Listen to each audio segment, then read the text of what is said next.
السلام علیکم ورحمۃ اللہ وبرکاتہ۔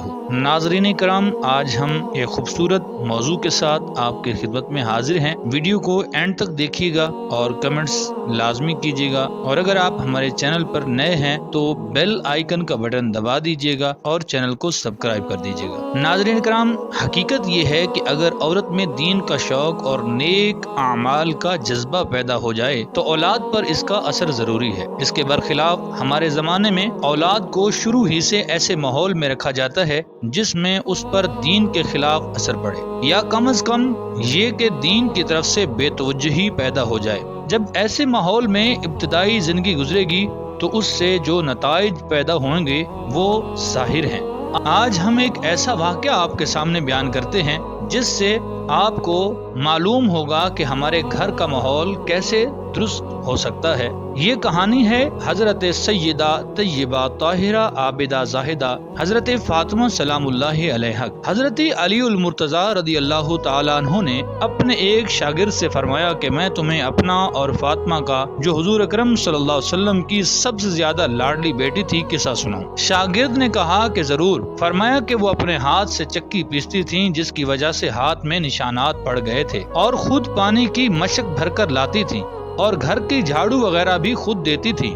ایک مرتبہ حضور اکرم صلی اللہ علیہ وآلہ وسلم کے پاس کچھ غلام باندیاں آئیں۔ میں نے حضرت فاطمہ سے کہا کہ تم بھی جا کر حضور اکرم صلی اللہ علیہ وآلہ وسلم سے ایک خدمتگار مانگ لو تاکہ تم کو کچھ مدد مل جائے۔ وہ حضور صلی اللہ علیہ وآلہ وسلم کی خدمت میں حاضر ہوئیں۔ وہاں مجمع تھا اور شرم مزاج میں بہت زیادہ تھی، اس لیے شرم کی وجہ سے سب کے سامنے باپ سے بھی مانگتے ہوئے شرم آئی، واپس آ گئیں۔ دوسرے دن حضور اقدس صلی اللہ علیہ وآلہ وسلم خود تشریف لائے۔ ارشاد فرمایا کہ فاطمہ، کل تم کس کام کے لیے گئی تھیں؟ وہ شرم کی وجہ سے چپ ہو گئیں۔ میں نے عرض کیا، یا رسول اللہ، ان کی یہ حالت ہے کہ چکی کی وجہ سے ان کے ہاتھوں میں گٹے پڑ گئے ہیں اور چھالے پڑ گئے ہیں۔ میں نے ان سے کہا کہ آپ کے پاس خادم آئے ہوئے ہیں، ایک یہ بھی مانگ لیں، اس لیے گئی تھی۔ بعض روایات میں آیا ہے کہ حضرت فاطمہ رضی اللہ تعالیٰ عنہ نے عرض کیا، یا رسول اللہ، میرے اور علی کے پاس ایک ہی بستر ہے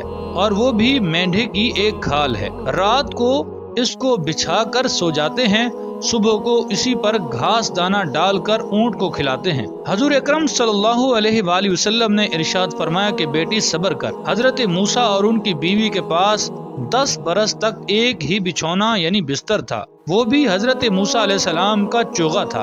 رات کو اسی کو بچھا کر سو جاتے تھے۔ تو تقوی حاصل کر اور اللہ تعالیٰ سے ڈر اور اپنے پروردگار کا فریضہ ادا کرتی رہ اور گھر کے کاروبار کو انجام دیتی رہ، اور جب سونے کے واسطے لیٹے تو سبحان اللہ 33 مرتبہ، الحمدللہ 33 مرتبہ اور اللہ اکبر 34 مرتبہ پڑھ لیا کر، یہ خادم سے زیادہ اچھی چیز ہے۔ حضرت فاطمہ رضی اللہ تعالیٰ عنہ نے عرض کی، میں اللہ اور اس کے رسول صلی اللہ علیہ وسلم سے راضی ہوں، یعنی جو اللہ اور اس کے رسول صلی اللہ علیہ وآلہ وسلم کی رضا میرے بارے میں ہو مجھے بخوشی منظور ہے۔ یہ تھی زندگی دو جہاں کے بادشاہ کی بیٹی کی۔